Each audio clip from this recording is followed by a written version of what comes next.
غوث اعظم رضی اللہ تعالیٰ عنہ کے بارے میں ایک بات میں آپ کو بتاؤں کہ ان کے بارے میں ایک جو ہے نا کانسیپٹ بچوں میں بھی یہی ہے کہ غوث اعظم جو ہے وہ بہت ساری کرامتیں ان کی ہیں. ٹھیک ہے, ان کی جتنی کرامتیں کتابوں میں لکھی ہیں کسی ولی کی نہیں لکھی, مگر ہم نے غوث اعظم شیخ عبد القادر جیلانی کو صرف کرامتوں والا بزرگ سمجھا ہے اور ان کو یہی جانا ہے. حالانکہ غوث اعظم کی سیرت کے ایسے ایسے پہلو ہیں کہ جس کو سن کر ہم بہت کچھ اپنی ذات میں بھی امپلیمنٹ کر سکتے ہیں. سارے 11ویں منانے والے ہیں, لنگر کھانے والے ہیں, کھلانے والے ہیں. بھائی کیا جانتے ہو غوث پاک کے بارے میں؟ غوث پاک نے فلاں بیمار کو ٹھیک کر دیا تھا, دعا کی تھی تو کشتی ترا دی تھی, یہ سارے واقعات. اور کیا جانتے ہو غوث پاک کے بارے میں؟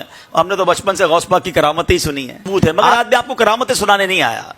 میں غوث اعظم کی سیرت, آپ کی لائف کیسی تھی, اس سے میں اور آپ کیا سیکھ سکتے ہیں, وہ میں چند باتیں کر دیتا ہوں. غوث اعظم رضی اللہ تعالیٰ اپنے زمانے کے سب سے بڑے عالم تھے, اپنے زمانے کے سب سے بڑے مفتی تھے. شاید ہم میں سے بہت سو کو نہیں پتا, آپ مدرسے میں جاتے بھی تھے اور بعد میں مدرسہ پڑھاتے بھی تھے. آپ کی لائف تدریس میں گزری, 40 سال تک آپ نے بیانات کیے. آپ نے جب بیان نہیں کرتے تھے نا تو نبی پاک علیہ الصلوۃ والسلام کا بیداری میں دیدار کیا. آقا نے فرمایا میرے بیٹے بیان کیوں نہیں کرتے؟ کہ حضور میں عجمی ہوں, بغداد میں سارے عربی ہیں, میں ان کے سامنے کیسے بیان کروں؟ اللہ کے حبیب نے فرمایا اپنا منہ کھولو. کہتے میں نے منہ کھولا, میرے آقا نے اپنا لعاب دہن میرے منہ میں ڈال دیا. ہائے ہائے, تھوڑی دیر بعد مولا علی کا دیدار ہوا, کہا منہ کھولو. میں نے منہ کھولا, 6 بار مولا علی نے میرے منہ میں لعاب دہن ڈالا. غوث پاک کہتے ہیں وہ دن ہے. اس کے بعد بیان شروع کیا. شروع میں تو 2-4 لوگ بیٹھتے تھے, آہستہ آہستہ لوگ بڑھتے گئے, یہاں تک کہ 70,000 لوگوں کا مجمع ہو جاتا تھا. 400 علماء صرف غوث پاک کے فرامین لکھتے تھے. ہزاروں لوگ مسلمان ہوئے, کئی لوگ تائب ہوئے. یہ غوث پاک کا انداز. 40 سال تک دین کی خدمت آپ نے کی. اے قادری کہلانے والو, اے غوث پاک سے محبت کرنے والو, آج پہلا درس یہ لے کے جاؤ کہ ہمیں بھی نیکی کی دعوت دینی ہے, ہمیں بھی درس و بیان کرنا ہے. اللہ ہمیں یہ موقع دے تو یہ اللہ والوں کا طریقہ ہے کہ آپ کس قدر عبادت کرتے تھے. آپ کے بارے میں آتا ہے کہ حضرت شیخ محمد بن ابو الفتح فرماتے میں نے کچھ راتیں حضور غوث پاک کے خدمت میں رہا. یہ بڑی کمال کی بات ہے. ہم جیسے گناہگار لوگ ہیں نا, ہم سے لوگ جو دور سے ملتے ہیں وہ بڑی تعریف کرتے ہیں, یار ماشاءاللہ بڑے نیک, دکھتے بڑے نیک ہیں, کیونکہ ہم دکھنے میں بڑے نیک نظر آتے ہیں نا. تسبیح وسبیح ہاتھ میں ہوتی ہے, کچھ لوگوں کے ٹوپی بھی لگائی ہوئی ہوتی ہے, او یار ماشاءاللہ بڑا مسجد میں تو بڑا شریف آدمی. مجھے کئی لوگ کہتے ہیں یار حبیب بھائی وہ فلاں شخص جو ہے وہ آپ کے بیان میں آتا ہے یا آپ کے پاس نظر آتا ہے تو ہمیں رشتہ کرنا ہے, تو بندہ وہ لڑکا کیسا ہے؟ میں نے کہا یار میرے سامنے تو جتنے آتے ہیں نا بڑے شریف بن کر ہی آتے ہیں, کیونکہ مجھ سے ملتے ہی مسجد میں ٹوپی بھی لگا کر آتے ہیں, بیان بھی سن رہے ہوتے ہیں, سر بھی جھکا ہوا ہوتا ہے. اب میں کیسے پہچانوں کہ اس کے باہر کرتوت کیسے ہیں؟ تو بھائی آپ خود ہی فیملی سے چیک کر لیں. تو ہمارے ساتھ یہی مسئلہ ہے, میں بھی ایسا ہی ہوں کہ ہمیں ہمارے کوئی قریب آئے نا تو اس کو ہماری اصلیت پتہ چلے. دور سے تو سارے اچھے لگتے ہیں. ایک شخصیت کہہ رہی ہے کہ میں نے غوث پاک کے ساتھ کچھ راتیں بتائی, کچھ وقت گزارا. اب وہ اپنے مشاہدات بتا رہے ہیں. اصل کمال یہ ہے کہ قریب رہنے والا کیا بتا رہا ہے. اللہ کرے کہ ہم بھی ایسے بنے کہ جو ہمارے قریب آئے وہ بھی اللہ والا بن جائے. ہیں ہمارے, اس کا آسان جواب ہے, ہم سے بعض اوقات باہر محلے والے نمازی وغیرہ دعا کرواتے ہیں. کبھی گھر والوں نے دعا کروائی کہ ماں کہے بیٹا بیٹا دعا کر دینا, بھائی کہے بھائی جان ذرا بیمار ہوں دعا کر دے, یا جس طرح کچھ ہمارے سے ایسے لوگ ہوں گے جن سے باہر والے دم کرواتے ہیں پانی پر.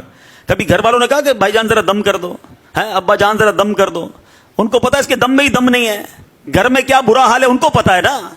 تو مزہ یہ ہے کہ ہماری خلوتیں بھی پاک ہوں, ہیں ہمارے قریب رہنے والوں کو بھی لگے کہ واقعی اللہ والا ہے. باہر والے کہیں اور اندر برا حال ہے, پھر تو یہ بیکار منافقت ہو گئی نا کہ ظاہر میں کچھ ہے باطن میں کچھ ہے. دیکھو غوث پاک کے ساتھ جس نے چند راتیں گزاری وہ کیا کہتے ہیں, کہتے میں کئی دن آپ کی خدمت میں رہا, راتوں میں میں نے آپ کا معمول یہ دیکھا کہ 1/3 رات تک 1/3 غوث پاک نفل پڑھتے تھے, پھر ذکر و اذکار میں مشغول ہو جاتے تھے, پھر کچھ عرائض و وظائف پڑھتے تھے.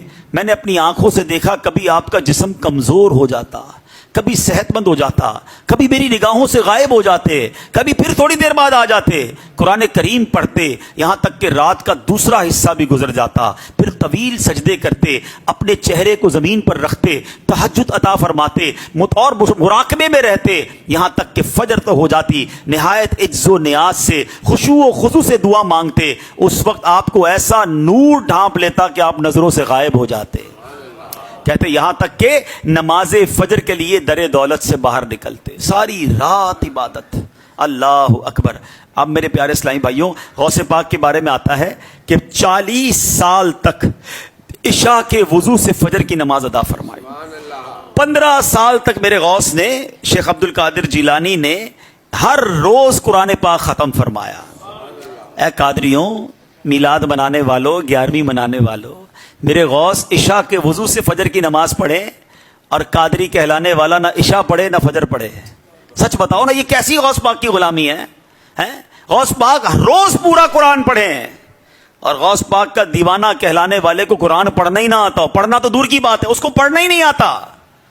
پوچھو یہ کیسی اولیاء کی محبت ہے، یہ مقام اور مرتبہ دیکھو ان کا. میں آج اسی لیے غوث پاک کی عبادات، آپ کے مجاہدات، آپ کی اللہ کی بارگاہ میں گریہ وزاری، یہ اس لیے بیان کرنے آیا ہوں کہ محبت ہم سب کو ہے غوث اعظم سے، مگر ان کے فٹ سٹیپ پر، ان کے نقش قدم پر کون چلنے کے لیے تیار ہے؟ کیا صرف لنگر کھانا، 11ویں منانا، نعرے لگانا، یہی غوث پاک سے محبت ہے؟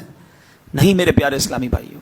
غوث اعظم شیخ عبد القادر جیلانی کی زندگی ہمیں بتاتی ہے، علم دین میں گزری ہے، ہم کتنا علم جانتے ہیں، تبلیغ دین میں گزری ہے، ہم نے دین کی کیا خدمت کی ہے، قرآن میں گزری ہے، درس میں گزری ہے، عبادات اور نفلوں میں گزری ہے. پلیز اپنی زندگی میں ان چیزوں کو لے کر آئیں.